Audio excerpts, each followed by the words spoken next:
The Boeing 737-800 sliced through the black Atlantic at 37,000 feet, its cabin lights dimmed for the red-eye flight from Frankfurt to Norfolk. Most passengers dozed fitfully in their seats, heads lolling against windows or buried in airline pillows. In seat 19A, Major Evangeline Ghost Thorne appeared to be just another tired traveler, her slight frame curled beneath a thin blanket, auburn hair spilling across her face. She wasn't sleeping. Her ears tracked every sound, the subtle shift in engine pitch, the flight attendant's footsteps in the aisle, the nervous tapping of the businessman in 18C. 23 years of military aviation had rewired her nervous system. Sleep was a luxury she'd learned to simulate. The first anomaly came at 3:47 Zulu, a slight tremor through the airframe that most passengers would never notice. Ghost's eyes opened a fraction, scanning the cabin's reflection in her window. The flight attendants were clustered near the galley, their voices too low to distinguish words but their posture screaming concern. Then came the announcement that changed everything. "Ladies and gentlemen, this is your captain speaking. We're experiencing a minor technical issue and will be diverting to Andrews Air Force Base as a precautionary measure." Ghost's blood went cold. Commercial flights didn't divert to Andrews unless something was catastrophically wrong. She straightened slightly, her hand instinctively moving to check for the credentials in her jacket pocket, the ones that would identify her as more than just another passenger if this situation deteriorated. The cabin lights flickered once, twice. Emergency lighting bathed everything in an eerie red glow for 3 seconds before the main lights returned.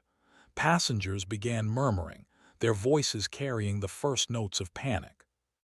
That's when she saw him, a man in a navy peacoat moving purposefully down the aisle, his eyes scanning seat numbers. Everything about his bearing screamed special operations. The economical movements, the way his gaze cataloged potential threats, the slight bulge beneath his left armpit that suggested a concealed weapon. He stopped at row 19, leaning down to whisper something to the elderly woman in the middle seat. She shook her head, pointing directly at Ghost. The SEAL, because that's exactly what he was, she could tell from the way he carried himself, straightened and fixed his pale blue eyes on her. When he spoke, his voice carried the quiet authority of someone accustomed to being obeyed without question. "Ma'am, I need you to wake up. We have a situation and apparently you're the pilot we need." Ghost let her eyes flutter open, feigning grogginess while her mind raced through possibilities. How had he identified her? Why was a SEAL on a civilian flight? And why did his words carry the weight of something far more dangerous than a simple mechanical failure? The answer would reshape everything she thought she knew about routine flights and sleeping passengers. Captain Marcus Reaper Kane had been tracking the Boeing for the past 40 minutes, ever since Ramstein Air Base had gone dark during what should have been a routine personnel transfer. The manifest showed 847 souls aboard, including 37 military personnel returning from classified operations in Eastern Europe. What it didn't show was the cargo hold's contents, prototype navigation systems that could revolutionize or devastate modern warfare if they fell into the wrong hands. The technical issue wasn't mechanical, it was human. "Ghost," he said quietly, using the call sign he'd memorized from her service record. "Major Evangeline Thorne, 121st Fighter Squadron, Afghanistan, Iraq, Syria. 237 combat missions, including the Kandahar extraction that nobody talks about." Her facade cracked slightly. The fake grogginess vanished, replaced by the sharp focus that had kept her alive through a career most pilots wouldn't survive. She studied his face, cataloging details. The small scar through his left eyebrow, the way he held his weight slightly forward on the balls of his feet, the almost imperceptible bulge of body armor beneath his civilian clothes. "Captain Marcus Kane," she replied evenly. "SEAL Team 7, The question isn't how you know me, it's why you need me on what should be a milk run to Norfolk. Kane's expression darkened. Because in approximately 18 minutes, this aircraft is going to lose both engines to what will appear to be catastrophic failure. The pilots up front are good, but they're airline trained. They've never tried to dead-stick a 737 loaded with classified materials while being tracked by surface-to-air missiles. The words hit Ghost like ice water. She was fully alert now, her mind automatically calculating glide ratios, emergency procedures, and landing alternatives. SAMs, who's shooting at a civilian airliner? People who know what's in the cargo hold and have decided they want it more than we do. Kane glanced toward the cockpit, his jaw tight. The initial attack at Ramstein was just the opening move. This, he gestured subtly at the cabin around them, is the main event. Ghost felt the familiar cold calm settling over her, the same mental state that had carried her through dogfights over hostile territory and impossible landing zones under fire. Fear was a luxury she couldn't afford, not when hundreds of lives hung in the balance. What's the tactical situation? 6 F-16s from the 480th Fighter Squadron are providing escort, but they're running low on fuel. We have maybe 15 minutes before they have to RTB. After that, we're on our own until we reach the coast. Kane's voice dropped even lower. The cargo hold contains next-generation GPS jamming technology if it falls into the wrong hands. He didn't need to finish. Ghost understood the implications immediately. In the wrong hands, those systems could blind entire military operations, leaving troops vulnerable and allies defenseless. Time to target. 14 minutes to engine failure, 28 to Andrews if we're lucky. Ghost was already unbuckling her seatbelt, her movements precise despite the urgency. Then we better get to the cockpit and explain to Captain Mitchell why his perfectly good airplane is about to become a very expensive glider. The elderly woman in the middle seat grabbed Ghost's arm as she stood. "Dear, is everything all right?" Ghost met the woman's concerned gaze and managed a reassuring smile that didn't reach her eyes. "Just a little turbulence, ma'am. Nothing to worry about." It was a lie, and they both knew it. The walk to the cockpit felt like a death march. Ghost's trained eyes swept the cabin, automatically assessing resources and threats. Emergency exits, potential weapons, passengers who might be more than they seemed. The businessman in 18C was sweating despite the cool cabin temperature. The woman in 12F kept checking her watch with the intensity of someone timing an operation. Kane moved beside her like a shadow, his presence both comforting and ominous. The fact that a SEAL was aboard a civilian flight meant the intelligence community had been tracking this threat for days, maybe weeks, which raised uncomfortable questions about how much the passengers had been told and how expendable they might be in the larger strategic picture. "Captain Mitchell knows you're coming," Kane murmured as they approached the galley, "but he doesn't know about the timeline. How bad is the damage going to look?" "Catastrophic engine failure due to foreign object debris. Very convincing, very sudden. The kind of thing that kills everyone aboard if the pilot doesn't react perfectly in the first 30 seconds. Ghost's stomach clenched. She'd seen what happened when large aircraft suffered dual engine failure at altitude. The statistics weren't encouraging. Glide ratio on a 737. 17-1, empty weight. We're carrying full passenger load plus cargo. The math was brutal but not impossible. From 37,000 feet, they had maybe 15 minutes of glide time to find suitable terrain. Andrews Air Force Base was their only realistic option, but it would require a perfect approach with no margin for error. The cockpit door was reinforced, a post-9/11 security measure that was about to become a tactical disadvantage. Kane produced a device that looked like a standard airline employee key card, but hummed with electronic energy when he slid it through the reader. "After you, Major." The flight deck was a cocoon of red and amber lights, instruments glowing like Christmas decorations against the black Atlantic night. Captain Mitchell turned at their approach, his face drawn with tension. His co-pilot, a younger man with nervous eyes, kept glancing between the instruments and the emergency checklist spread across his lap. Major Thorne, Mitchell's voice carried relief and apprehension in equal measure. They told me you were aboard, but...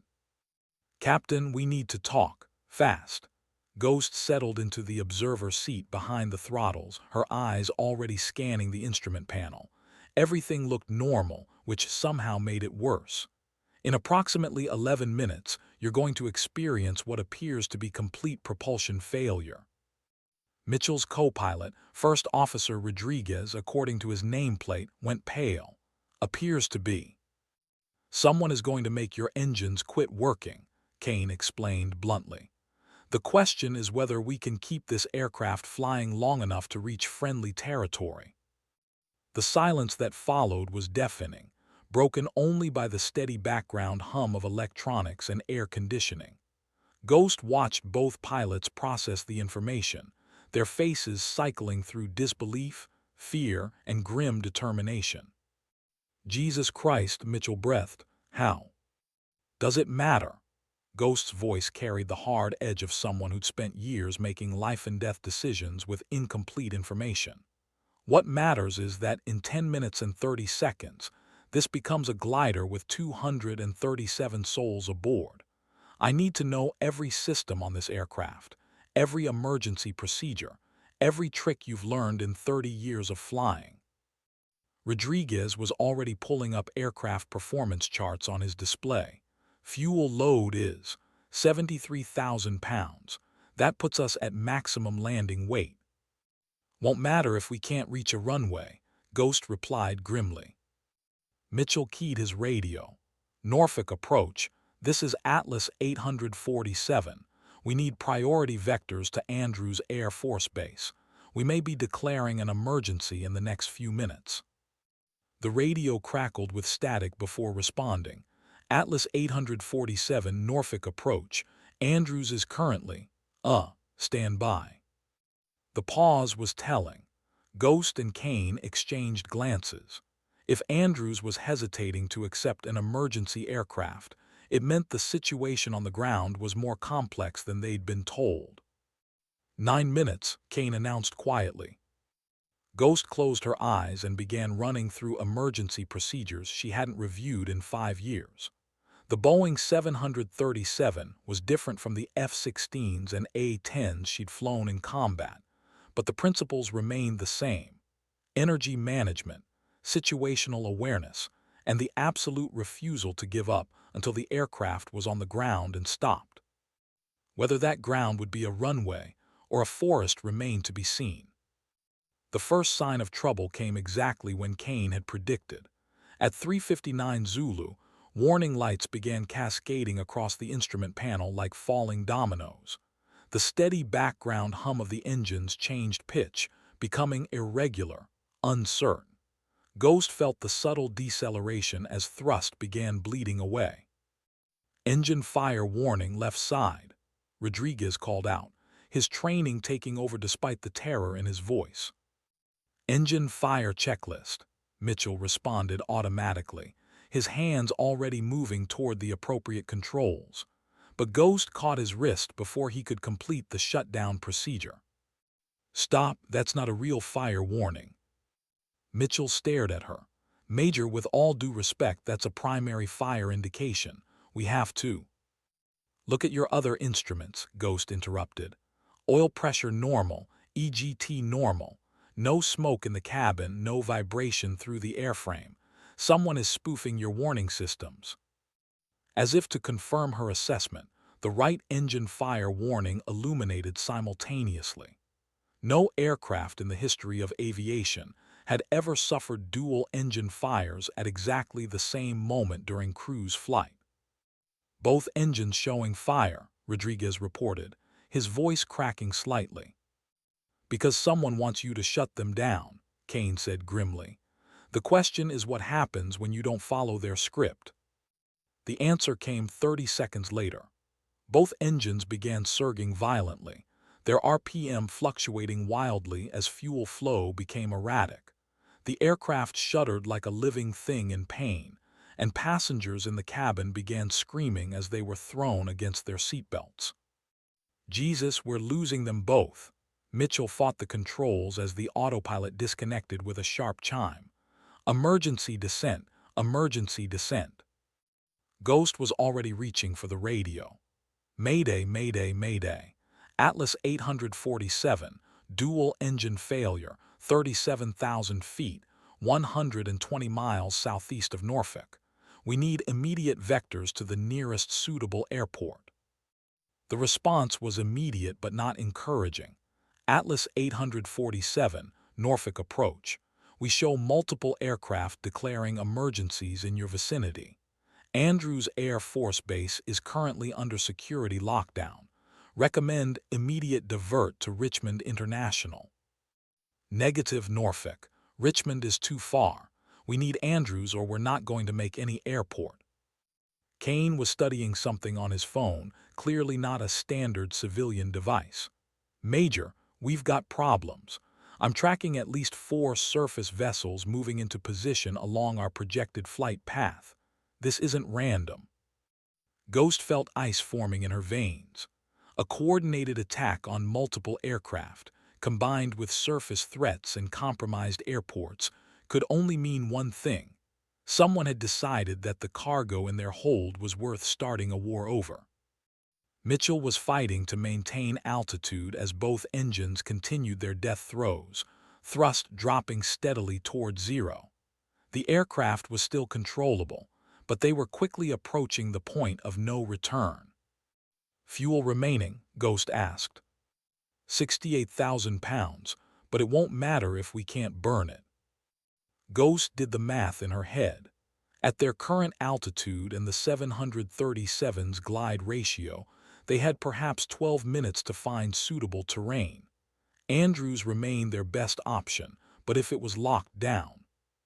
Captain Kane, she said quietly, I need to know exactly what's in our cargo hold and who wants it badly enough to murder 237 innocent people. Kane's expression was grim. Quantum radar technology. Theoretical yesterday, operational today. It can track stealth aircraft, submarines, even satellites that are supposed to be invisible. The implications hit Ghost like a physical blow. In the wrong hands, that technology could neutralize America's strategic advantage overnight.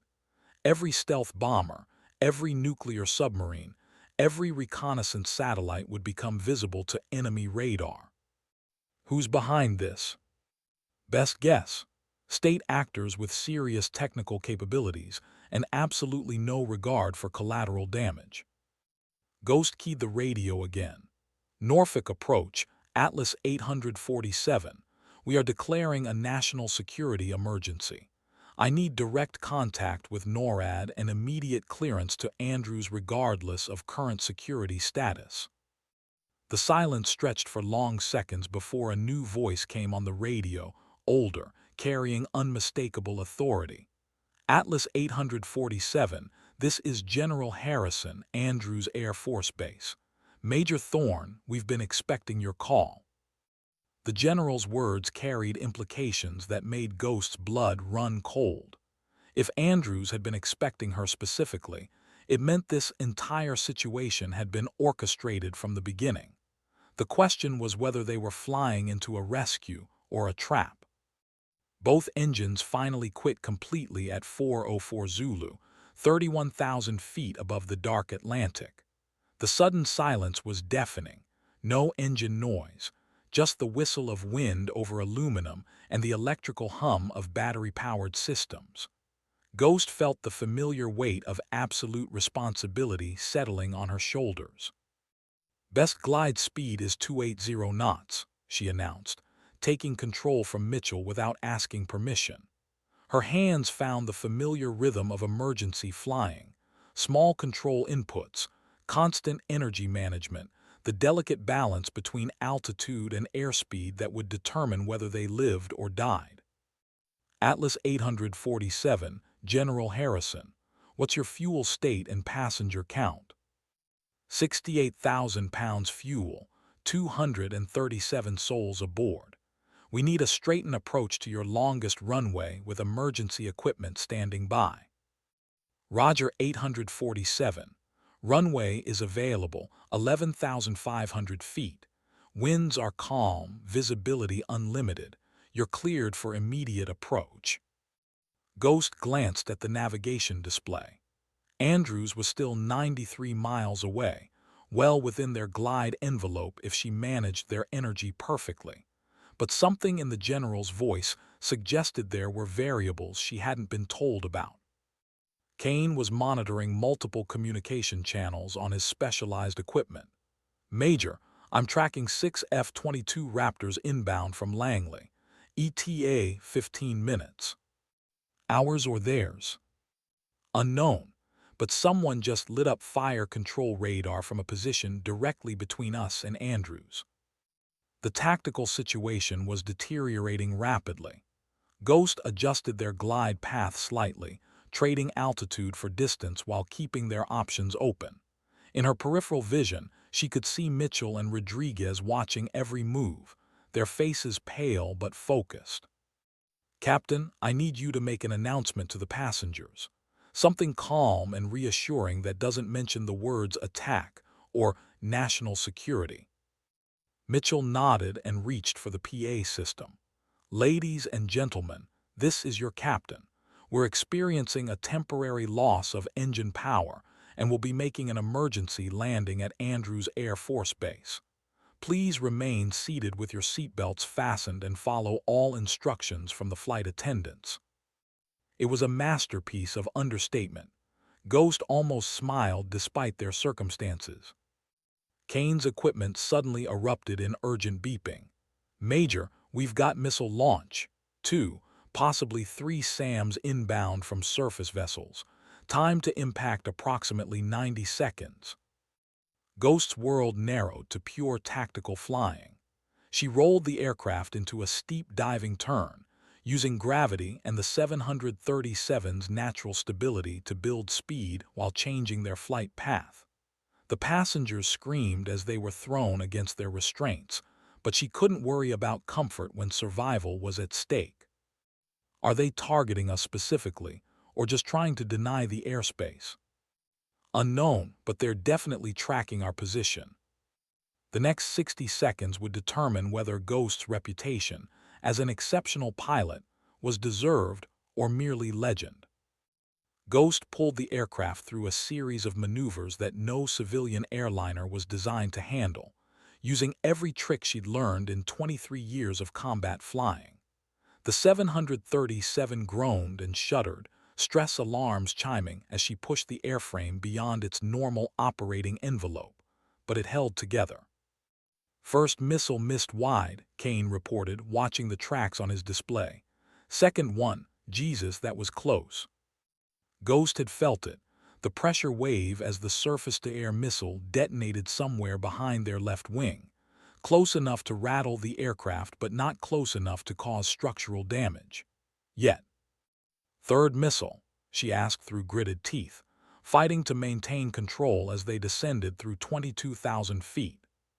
Still tracking, it's adjusting course, they've got a good lock. Ghost made a decision that violated every principle of safe flying.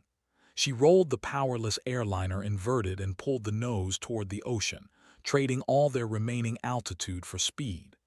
The artificial horizon spun crazily, and she could hear passengers screaming in terror, but the maneuver worked. The missile, programmed to intercept a predictable flight path, sailed harmlessly overhead. Missile 3 missed, but Major were getting low. Ghost rolled the aircraft upright and pulled back on the yoke, trading their excess speed back for altitude and distance toward Andrews. The maneuver had cost them precious energy, but they were alive and still flying toward friendly territory. Altitude, she called out. 14,000 feet and descending, Rodriguez reported, his voice tight with stress. Distance to Andrews. 67 miles. The math was getting tight. Ghost ran quick calculations in her head. They had enough energy to make the airport, but barely. There would be no opportunity for a go-around, no second chances. It was going to be a single approach landing with no margin for error. Kane's communication equipment crackled with new information. General Harrison is reporting that Andrews is under direct attack. Small arms fire, possibly rocket-propelled grenades. Ground situation is fluid. Ghost felt a surge of cold anger. Whoever was behind this operation had thought of everything: disable the aircraft, deny alternative airports, and attack their primary destination simultaneously. It was a sophisticated plan that suggested significant resources and inside information. Atlas 847, General Harrison. Be advised, runway 1L is currently compromised.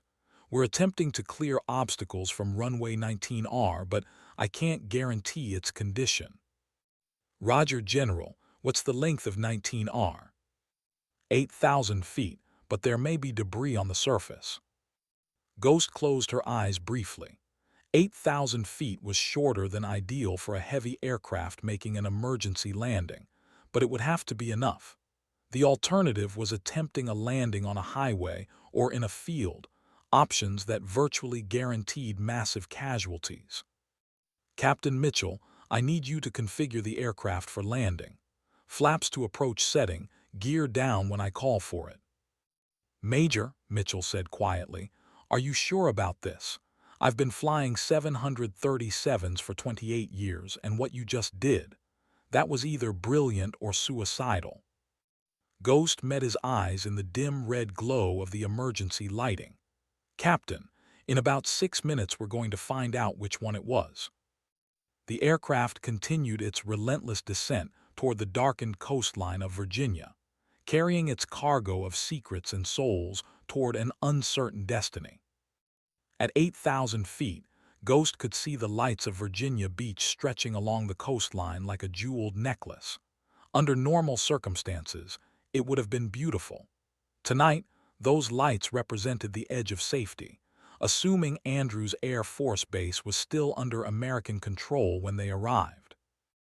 Atlas 847, this is Raptor Lead, a new voice crackled over the radio. We have you in sight. 2 F-22s will escort you to final approach. Be advised, we're tracking multiple surface threats in your vicinity. Ghost looked out her side window and saw them. 2 angular gray shapes packing the airliner like mechanical angels.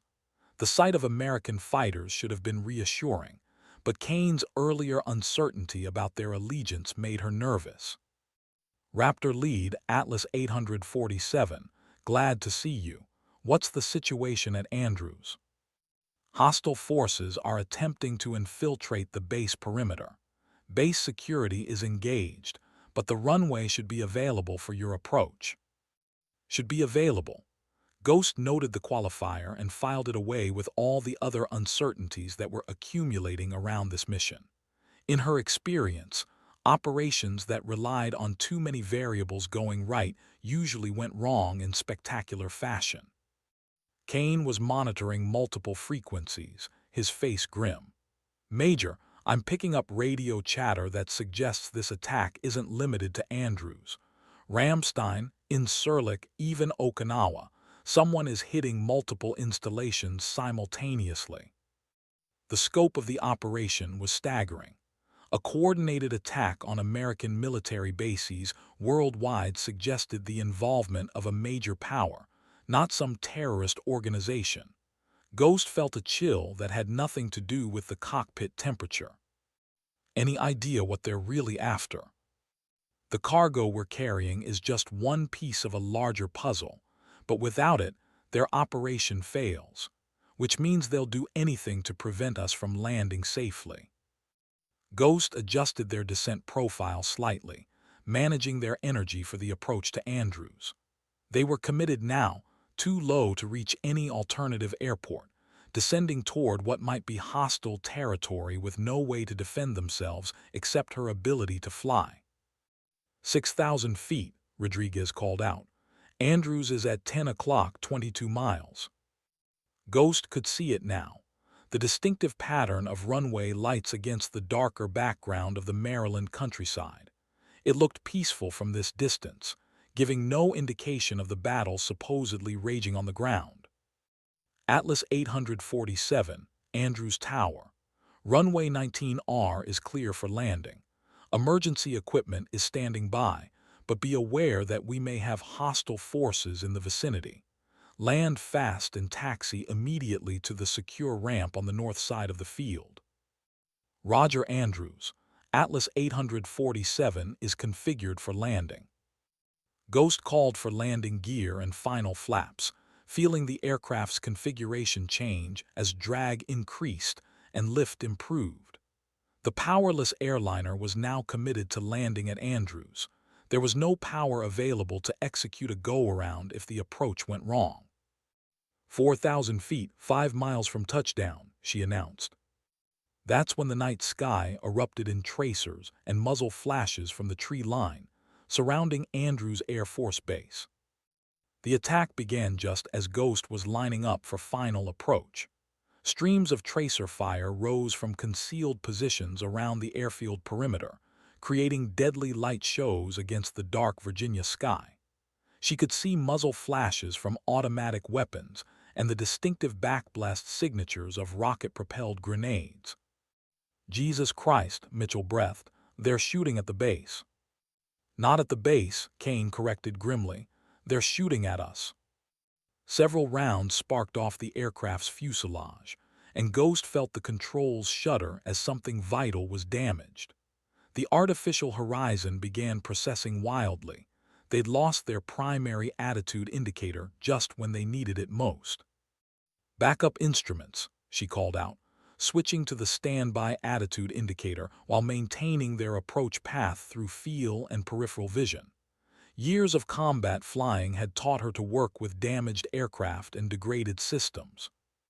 2,000 feet, 3 miles, Rodriguez reported, his voice remarkably steady considering they were flying through active gunfire. Raptor lead Atlas 847, Ghost transmitted. We're taking fire on final approach. Can you provide suppressive fire? Negative, Atlas 847. Rules of engagement prohibit strafing runs over populated areas. We're cleared for intercept of hostile aircraft only. Ghost cursed silently. The F-22s could eliminate airborne threats but couldn't help with the ground-based attack. They were on their own for the final approach, flying a powerless airliner through hostile fire with degraded instruments. More rounds impacted the aircraft, and several passengers screamed as bullets punched through the cabin windows. Ghost could hear flight attendants shouting instructions, trying to keep people calm while their world disintegrated around them. Fire warning in the cargo hold, Rodriguez announced. Real or spoofed? Ghost asked. Kane checked his specialized instruments. Real this time. Incendiary rounds must have ignited something. The cargo bay fire added urgency to an already desperate situation. Ghost had perhaps 2 minutes to get the aircraft on the ground before the fire burned through critical structure or reached the fuel tanks. 1,000 feet, 2 miles, runway in sight. Andrews' runway stretched ahead like a concrete lifeline, its approach lights guiding them home through the chaos. But Ghost could see vehicles on the taxiways, some friendly, some not. The base was clearly under assault, with American forces fighting to maintain control. A rocket-propelled grenade detonated close enough to the aircraft's left wing to shatter several windows and fill the cabin with smoke.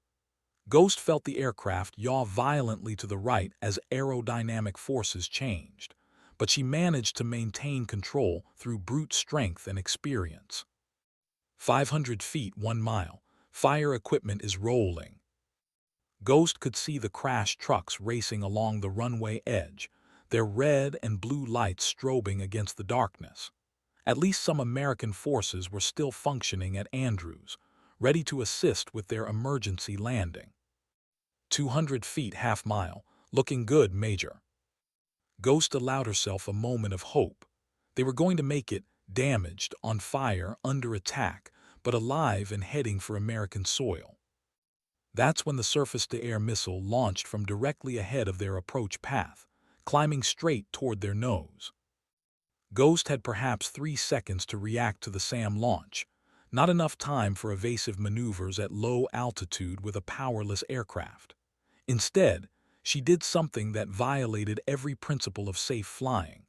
She chopped power to zero, which was already zero, deployed full spoilers, and dropped the aircraft like a stone toward the runway. The missile, programmed to intercept their predicted flight path, screamed overhead so close that its exhaust heated the cockpit windows. Ghost felt the aircraft buffet in the missile's wake, but they were still flying and still approaching the runway. 50 feet, quarter mile, Rodriguez called out, his voice cracking with strain. The runway threshold rushed toward them at 180 knots, faster than optimal, but speed was life when people were shooting at you. Ghost felt the main landing gear touch concrete with a tremendous thump that rattled every rivet in the airframe. "We're down," Mitchell announced over the intercom. But they weren't safe yet.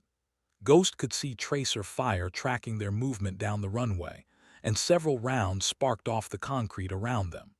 She kept the nose wheel in the air as long as possible, using aerodynamic braking to slow the aircraft while presenting a smaller target to ground-based shooters. When the nose finally settled to the runway, Ghost stood on the brake pedals with everything she had. The aircraft decelerated rapidly, but they were still traveling too fast and running out of runway. The departure end of 19R was approaching at alarming speed. "Reverse thrust," she called out, forgetting momentarily that they had no engines. "No thrust available," Mitchell reminded her. Ghost made a decision that would either save everyone aboard or kill them all. She deliberately ground-looped the aircraft, using differential braking and rudder input to swing the tail around in a controlled skid. It was a maneuver that could easily result in structural failure and fire, but it was their only option for stopping before running off the runway. The Boeing 737 slewed sideways down the runway in a shower of sparks and burning rubber, its landing gear screaming in protest. Passengers were thrown against their restraints as G-forces peaked, but the aircraft held together. They came to a stop just 200 feet from the runway's end, smoke pouring from the overheated brakes and small fires visible in the cargo compartment. But they were alive, on the ground, and on American soil. "Shut down all systems," Ghost ordered. "Emergency evacuation now." The next few minutes were controlled chaos as flight attendants opened emergency exits and deployed evacuation slides. Passengers streamed out of the aircraft into the Virginia night, many of them injured but all of them alive. Ghost was the last person off the aircraft, following the captain's tradition even though she had effectively been in command for the final phase of flight.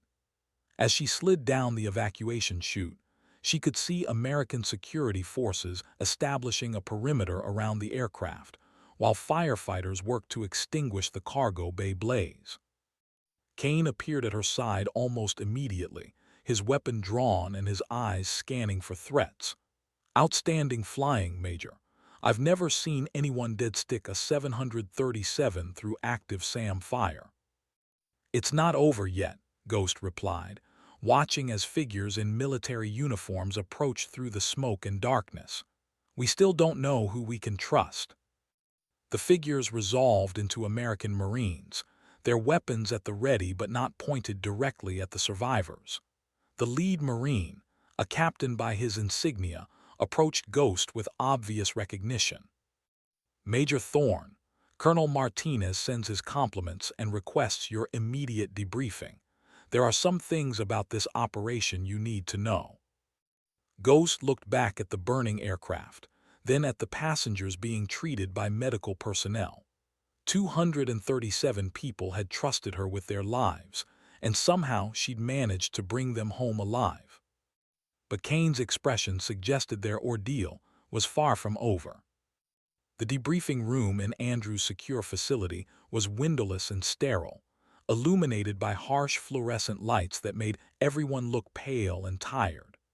Ghost sat across from Colonel Martinez, a compact man with intelligent eyes and the weathered face of someone who'd spent his career dealing with impossible situations. Kane occupied a chair to her left, still in his civilian clothes but now openly carrying military-grade communication equipment. To her right sat someone she hadn't expected, General Patricia Harrison, the same voice who'd been guiding their approach over the radio. "Major Thorne," the general began, "what you accomplished tonight was remarkable, but I need you to understand that this operation goes far beyond a simple aircraft hijacking." Ghost leaned back in her chair, suddenly feeling the exhaustion that adrenaline had been masking. "Ma'am, with respect, I figured that out when surface-to-air missiles started flying. Commercial aircraft don't get attacked with military-grade weapons unless something significant is at stake." Colonel Martinez opened a classified folder and spread several photographs across the table. "These are satellite images from the past 72 hours. Ramstein, Incirlik, Okinawa, Diego Garcia, all hit simultaneously with your flight's departure from Frankfurt." Ghost studied the images, her pilot's eye automatically assessing the damage. Coordinated strikes, someone with serious intelligence capabilities and global reach. "The cargo in your aircraft's hold represents 3 years of classified research," General Harrison continued. "Quantum radar technology that could revolutionize, or end, stealth warfare as we know it. But it's not the only piece of the puzzle." Kane spoke for the first time since entering the room. "Major, the personnel aboard your flight weren't random military passengers. They were the primary research team responsible for developing the quantum radar system. The real target wasn't just the technology, it was the people who understand how to build and deploy it."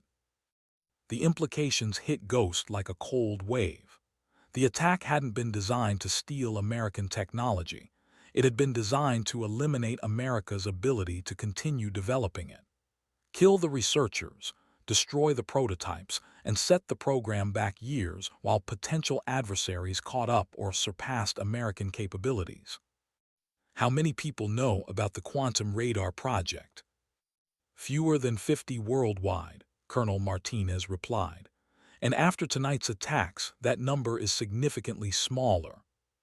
Ghost felt a chill that had nothing to do with the air conditioning. "You're saying this was about eliminating human assets, not just stealing hardware." "Exactly. And the attack isn't over. We have intelligence suggesting additional strikes planned for the next 48 hours. General Harrison leaned forward, her expression intense. "Major, I'm going to ask something of you that goes far beyond your normal duty requirements. We need someone with your unique skills to escort the surviving researchers and remaining prototype hardware to a secure location. Someone who can think tactically, fly defensively, and make life-or-death decisions under pressure." Ghost looked around the table, reading the faces of people who dealt in national security matters far above her normal clearance level. "You want me to fly another mission? Tonight?" "Within the hour," Kane confirmed.